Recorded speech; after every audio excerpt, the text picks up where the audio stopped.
박근혜 대통령의 신년사업 다들 어떻게 보셨나요? 좋은 말씀들 많이 하셨죠.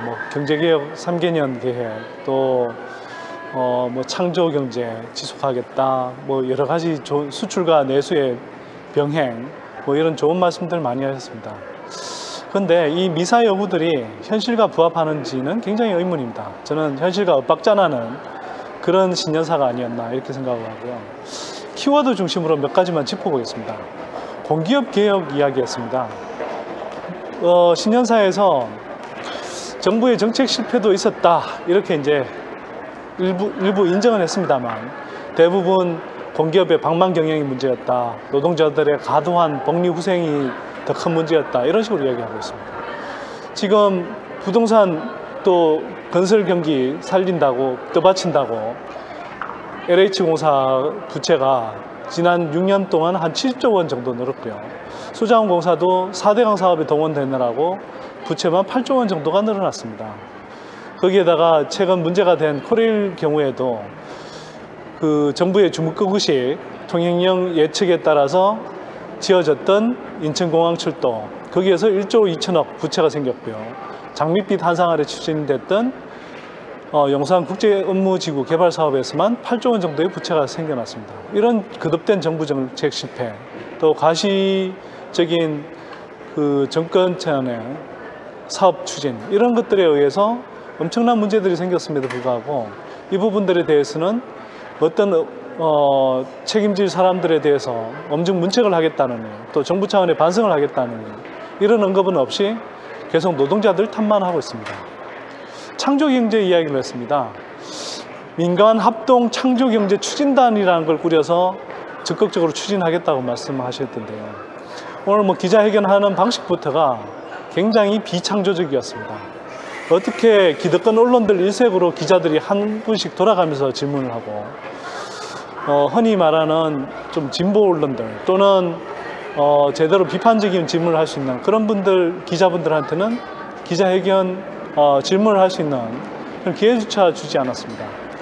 민간 합동 창조경제 추진단이라는 것 자체를 꾸리겠다는 것 자체가 얼마나 관료적인 발상입니까? 창조경제는 이렇게 되는 게 아닌데도 굉장히 비창조경제스럽게 이렇게 창조경제를 추진한다고 하고 있습니다. 어떻게 믿겠습니까? 친환경 에너지타운을 건설해서 신재생 에너지 의존도를 높이겠다고 이야기를 했습니다. 그런데 지금도 원전 의존도가 세계에서 가장 높은데 박근혜 정부는 이걸 임기 내에 원전을 6기회 정도 더 지어서 훨씬 더 원전 의존도를 높이겠다고 하고 있습니다. 이렇게 해서 무슨 친환경 에너지타운 건설이라는 것과 아기가 맞겠습니까? 또 부동산 시장을 정상화한다고 했습니다. 지금 부동산 시장 정상적으로 집값 내려가고 있는 것을 정부가 억지로 떠받치고 있지 않습니까? 이런 상황에서 박근혜 대통령이 말씀하시는 부동산 시장의 정상화라는 것은 결국 일부 부동산 기득권 세력을 위한 정상화일 뿐, 무주택 서민들을 위해서는 지극히 비정상적인 조치입니다. 또 내수를 활성화하겠다고 이야기를 했습니다. 자, 좋습니다. 내수 활성화. 근데 내수 활성화 되지 않고 있는 이유는, 근본적인 이유는 재벌 독식 구조, 또 부동산에 돈이 묶여 있는 이런 현실들 때문에 그렇습니다. 부동산에 돈이 묶여서 생산 경제에 돈이 돌지 않고, 또 한편으로는 은행에 이자를 내느라고 지금 가계 지출들을 다 줄이고 있습니다. 이런 마당에 무슨 내수 활성화를 하겠다는 것입니까? 내수 활성화를 하려면 집값 거품을 빼고 부동산 거품에 묶여 있는 돈들이 생산 경제 영역으로 흘러들게 만들어야 됩니다. 근데 계속 집값은 떠받치면서 내수를 활성화하겠다. 말은 그럴듯하지만 전혀 현실의 이치에 닿지 않는 말씀입니다. 서비스 산업을 육성하겠다고 이야기했습니다. 자, 그런데 대기업들이 영리법인을 자회사 형태로 이렇게 꾸릴 수 있도록 하겠다고 했습니다. 이렇게 하면 지금까지 대형 마트들이 골목 상권을 붕괴시켰듯이 지금 동네 의원들, 동네 약국들 다 무너지게 될 것입니다. 이런 식으로 해서 서비스 산업이 육성이 될까요? 결국 대기업들 먹거리를 만들어주겠다는 뜻이지, 이게 진정한 의미에서 대다수 튼튼한 그 서민 가게들이 또는 중산층들이 먹고 살아갈 수 있는 경제가 된다는 방향하고는 거리가 멉니다. 노벨 경제학상 수상자인 폴 크루그먼 교수는 이런 말씀을 하셨습니다.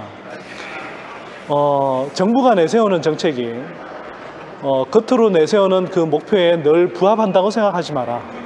이 말인즉슨 정부가 겉으로는 이런저런 좋은 목표들을 내세우지만 실제 정책 내용들은 그것들을 실현하지 못하고 어떤 이익들을 대변하는, 특정 이익들을 대변하는 그런 경우들이 굉장히 많다는 것을 경고하는 말씀입니다. 예를 들어서 코레일만 하더라도 경쟁과 효율 이런 것들을 내세우고 있지만 결국은 그 알짜배기 노선, 수습할 KTX 노선을 별도의 회사로 넘겨서 결국은 대기업들한테 특혜 사업을 언젠가는 주겠다라는 그 의지의 표명, 그 이상도 이하도 아니라고 생각합니다. 자, 박근혜 대통령의 신년사, 그것이 미사역으로 점철되어 있지만 결국 일반 서민들이 바라는 진정한 의미의 경제와는 굉장히 동떨어져 있는 신년사였다고 생각합니다. 이런 신년사로는 박근혜 대통령은 행복하실지 모르겠지만 무주택 서민들 또 대다수의 서민 가게들의 입장에서 보면 결코 행복한 말씀이 아니라는 걸 짚어드립니다. 이상으로 선대인의 엄마경제 이 시간 마치도록 하겠습니다. 감사합니다.